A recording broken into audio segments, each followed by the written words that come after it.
ठीक है, ठीक है। वो बात दरअसल ये, मैं आपको 2 मिनट तक कॉल बैक करता हूँ।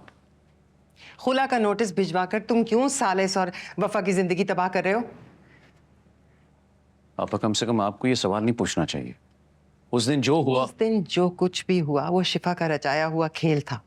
उसी ने सालिस को धोखे से बुलाया था।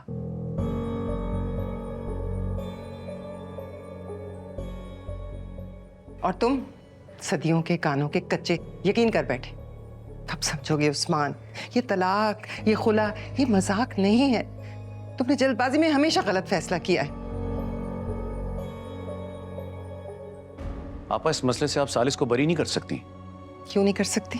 ये देखो, ये देखो, वफा के फोन से किया गया मैसेज जो बाद में डिलीट भी कर दिया गया था।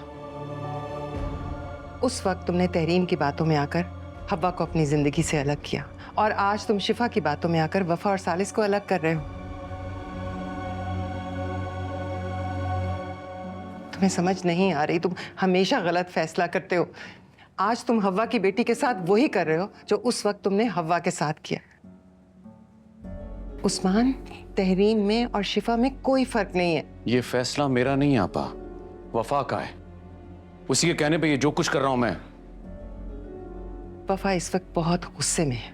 कम से कम तुम तो अकल से काम लो। ये सब कुछ देखने के बाद तो मेरी अकल जवाब दे गई। आप जो कुछ भी कर रही हैं ना, अपने बेटे की मोहब्बत। हाँ, बेटे की मोहब्बत है, लेकिन ये मैसेज, ये शिफा का भेजा हुआ है। मुझे नहीं मालूम आपा, आप कब तक अपने बेटे के पीछे खड़ी उसी गलतियों पर यूं पर्दा डालती रहेंगी। पछताओगे उस्मान, बहुत पछताओगे। अब तक मैं खामोश थी अपनायत की वजह से, लेकिन अब मैं खामोश नहीं रह सकती। रजा, मैंने बताया नहीं, लेकिन शिफा उस दिन हमारे घर आई थी।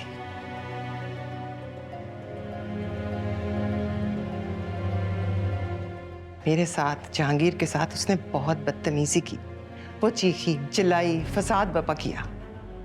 उसने फोर्स किया सालिस को कि वो वफा को तलाक दे दे। ये बात मैं पी गई थी, लेकिन अब मैं चुप नहीं रह सकती।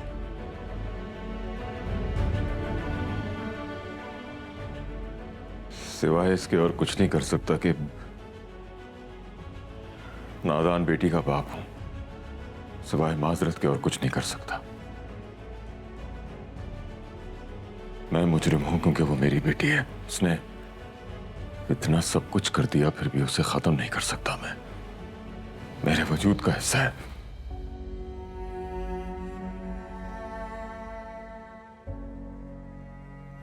लेकिन माफी जरूर मांग सकता हूं और ये यकीन दिलाता हूं कि अब शिफा का सालिस की जिंदगी में कोई अमल दखल नहीं होगा। चंद दिनों बाद उसकी शादी है।